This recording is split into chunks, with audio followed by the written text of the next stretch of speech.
Hey, so now I want to touch a little bit on the DSM and how it says many people will not believe people that function high to the level that I do and many other women do that have jobs and probably families or friends or whatever have autism spectrum, and we do. And I will, like I said in the earlier video, I will get the book and I will get the parts I marked out that I completely understand and have used to apply to this. What I would like to speak on is when we are communicating and how the social part. So the DSM says that it has to affect you in your work, your family, personal relationships. So in that end, even though we're functioning, we're safe, we're lacking.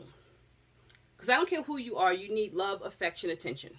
Everyone needs that the way they need it. So you have the typical, the non-typical. As I said, I'm going to keep going with the typical people who are used to doing things that can conform and understand love and care like many others. And then the non-typical like ourselves who have a little trouble understanding I do love and I do need, but not the way you do. So when it comes to romancing, it's kind of tough. And this really opened my eyes to why I had so many poor relationships. So hopefully not overshare, but for me, what I found out is that with this, you are not able to tell if someone's joking. Okay, so let me back up. Let's start from the beginning. There's a thing that said when you're talking to a woman, when she says no, she means yes, or reading between the lines, or someone saying something, but what was their body movement? And that always bothered me because people are looking at my body language and they're not listening to what I'm saying. So I could say, no, I didn't want to go. And then someone would say, well, I thought you did. That's what I felt you did. I said no. You do. No. No means, no. I didn't want to go. But I thought you meant you did. Constant misunderstandings. I say exactly what I mean. I want to get 4 of those bags. Okay, well, here's 2. And I figured I'll give you the other 2 when you come back later because the one what you came here for. So I'm getting this whole spiel about what I came for and what they thought I needed. And here I am upset. Why can't I have, well, you can have 4, but I didn't think you needed it.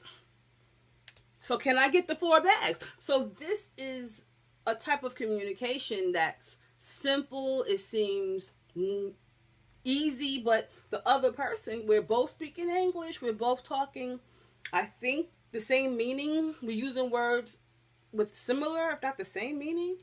I want 4 and you thought I need 2, so I don't get my needs met. I say yes when you thought I meant no, when I said no. So for a individual like us, we don't speak between the lines. If we want something, we want that thing. We don't want you to rethink anything. Please don't rethink anything. Anything.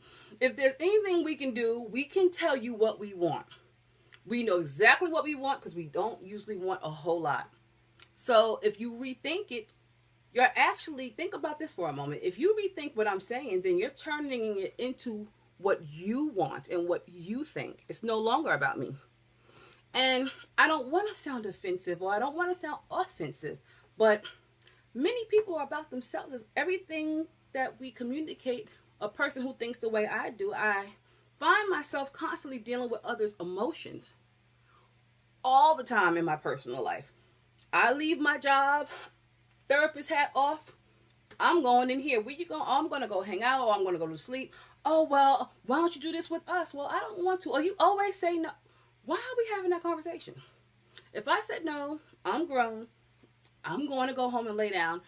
Where does this social issue come about? What I don't want to do, what I always say, then that's who I am.